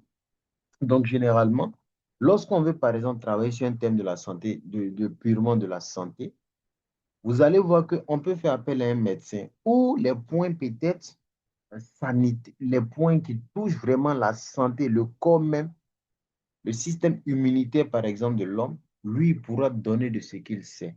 Et quand on fera l'environnement, vous allez comprendre que quand on parle de poussière, certes, ça peut relever donc de la médecine, mais il y a beaucoup qui nous concernent en tant que HSE. Parce que je ne vais pas dévancer l'iguane dans l'eau parce que c'est des choses qu'on va voir. Parce que la poussière, comme l'OMS le dit, elle entraîne généralement plus de 1,1 milliard donc, de maladies à travers donc, des personnes qui sont exposées à travers donc, ces différentes statistiques-là. Et donc, vous allez voir que sur le plan médecine, elle a un rôle, et sur le plan même environnement, elle a un rôle, sur le plan santé-sécurité aussi, elle a un rôle. Et qu'est-ce que nous, on va mettre en place? Je ne vais pas peut-être trop m'avancer là-dessus, mais c'est des choses qu'on va voir à travers des campagnes de mesures qui, même le médecin ne connaît rien dans ce domaine-là. Parce que lui pourra vous dire, la santé, ça donne, la poussière, ça donne telle maladie. Mais comment éviter cette maladie-là? Il ne sait pas. Mais nous, on a cette capacité-là déjà de pouvoir identifier les types de poussière. Parce qu'il y a les différents types de poussière en fonction de leur granulométrie. C'est en fonction des différentes valeurs références qu'on va dire, voici le masque idéal adapté auquel vous devrez utiliser pour vous protéger, en fonction des particules de poussière auxquelles vous êtes exposé. Vous allez prendre la moto dans la ville de Ouaga, il y a des quartiers, quand vous passez là, même si vous portez le masque, vous sentez que vous respirez la poussière, tout simplement parce qu'ils ont des particules qui sont très fines. Donc, je ne vais pas trop rentrer dans les détails. Donc, pour dire, lors d'une mesure de sécurité, on reste dans la peau de l'animateur. Le médecin va partager ce qu'il connaît, le HSC va partager ce qu'il connaît. D'autres même, peut-être on travaille dans des environnements, par exemple, où il y avait beaucoup plus de contenu technique. Ils vont proposer, ah, où moi j'étais, par exemple, voici ce qu'on peut. Parce que l'objectif qu'on veut là, c'est que tout le monde propose, soit acteur, et qu'ensemble on puisse trouver une solution qui puisse arranger tout le monde. Donc, ne vous inquiétez pas, parce qu'il y a des thèmes sur lesquels, par exemple, vous allez aborder, ça ne sera pas tous les jours la santé sécurité, dans le cadre de sécurité. Si on vient faire, par exemple, la fatigue au milieu du travail, on peut, par exemple, ou encore les risques liés au burn-out, au burn-out, on peut appeler un psychologue pour venir faire des campagnes de sensibilisation. Il y a des choses qu'on peut savoir, mais il faudrait aussi qu'on connaisse aussi nos limites. Et c'est ce qui permet d'agrémenter même la culture santé-sécurité sur le lieu de travail. Donc, pour ne pas être trop long, voici un peu M. Drabo.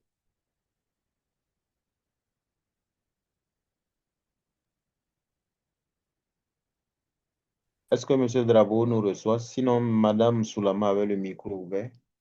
Ensuite, M. Kassoum. Ok, bon, monsieur, moi, à mon niveau, je pense que c'est ce que vous avez déjà répondu. Voilà, c'est ce que j'allais proposer aussi. Voilà, ce que vous avez déjà dit. En fait, dans ce genre de cas, par exemple, puisque la question de la santé-sécurité, c'est vraiment une question, c'est un peu large. Voilà, on retrouve un peu tous les domaines dedans. C'est pas côté santé même seulement. Il y a beaucoup de domaines, environnement, tout. Donc, pour ce genre de choses, il faut peut-être avec l'employeur, par exemple, il faut voir, par exemple, établir un programme, souvent faire venir les spécialistes de la domaine pour causer avec les employés. Voilà ce que moi, en tout cas, je voyais. C'est ça. Merci, M. Drabo. M. Kassoum. M. Barry, allez-y. C'est M. Kassoum ou c'est M. Barry? M. Barry, allez-y. Ok. Moi, par rapport à la question de Brabo, je ne vais pas trop m'aventurer. Parce qu'on a déjà pris le contexte que la santé sécurité peut être un peu plus vaste parce que ça demeure de l'état positif du travailleur. Voilà, que ce soit au niveau des blessures, ou soit au niveau cognitif, ça rigole toutes ces zones-là. À éviter les blessures, pas seulement la maladie, mais garder un état aussi positif du travailleur. Mais ma question était relative à une préoccupation que j'avais posée par rapport à un document ou bien à un support concernant le plan d'élevage qu'on pouvait exploiter. J'avais OK. posé la préoccupation, mais je ne sais pas si on peut revenir sur ça ou bien on peut toujours chercher et revenir dans nos prochaines éditions. Merci. OK. Merci, M. Barry. Voilà, par rapport au plan de levage, voilà, je me rappelle pour cette question-là où j'avais promis envoyer un support. Bon, c'est des choses qu'on peut oublier. Donc, souvent, quand même, il faut rappeler et on n'hésite pas à mettre ça à disposition. Donc, si tout va bien demain, voilà, après le site ou à la pause, quand même, je pourrais voir et puis envoyer. Il n'y a pas de problème. Oui, Monsieur Maïga. Ok, merci pour la parole. Voilà, donc c'est par rapport à la question de santé. Bon, en tout cas, avec mon expérience, et en tout cas, on a pratiquement tourné sur toutes les mines au Burkina, hein. Donc, en tout cas, sur pratiquement tous les sites aussi, il y a des services de santé, il y a des agents de santé aussi. Donc, en fait, je pense que dans le travail de HSE, il faut savoir se donner une limite par rapport à un certain nombre de questions.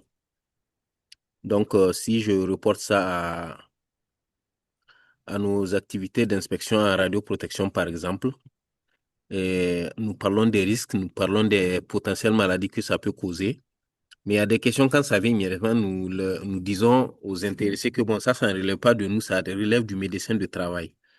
Donc, par exemple, quand on dit que lorsque quelqu'un reçoit une certaine dose, on doit lui changer de poste, ou bien et, et, il y a des dispositions à prendre Donc là, on leur dit carrément ça, on peut juste vous donner des informations comme ça, mais c'est pas un domaine qui relève de nous, ça relève vraiment du médecin de travail. C'est lui qui peut décider et celui qui peut prendre des mesures euh, pour accomplir un certain nombre de choses. Voilà. Donc, comme M. Badou l'a dit, et c'est important en tout cas de s'informer, de se former, voilà, pour quand même atteindre un certain niveau et savoir convaincre ses partenaires dans le travail, quoi. Voilà. Donc, mais je pense que pour certains domaines, en tout cas, on n'a pas besoin de rentrer en profondeur. Lorsqu'on a l'essentiel, on dégage les risques et on donne les précautions qu'il faut pour éviter ces risques. Je pense que ça suffit largement. Voilà. D'accord, merci, M. Maïga. M. Drabo, c'est bon? C'est très bien, c'est très bien. J'ai bien Merci. compris. Merci. Merci. Autre question, sinon on était pour les informations. Donc, le secourisme se fera le samedi 7. Et ensuite, le prochain rendez-vous en ligne, je pense qu'on a quand même rattrapé ceux qui sont présentiels. Ce sera jeudi. Voilà, jeudi encore, on fera l'effort vraiment d'être au rendez-vous pour terminer avec le rôle de la CNSS et de la Carrefour. Et ensuite, on va rentrer maintenant dans l'environnement à partir de dimanche. Donc, vraiment, merci pour l'effort. Je vois qu'on était même à plus de 21 personnes. Aujourd'hui, mardi, beaucoup quand même étaient connectés. Ce n'est pas facile, c'est la fin, mais beaucoup donc d'efforts et puis ça va aller. Voilà. Donc, sur ce, je ne vais pas trop prendre votre soirée. Je vais vous souhaiter une très, très bonne soirée. Bonne suite encore de semaine. Rendez-vous jeudi. Voilà, toujours dans la santé et sécurité. Ok, merci beaucoup. Merci. Merci, M. Badou. Oui, bonne soirée. Bonne soirée, monsieur Badou. Merci. Merci et bonne soirée, monsieur. Merci. Voilà, bonne soirée, M. Badou. Bonne soirée. Merci. Bonne semaine. Merci.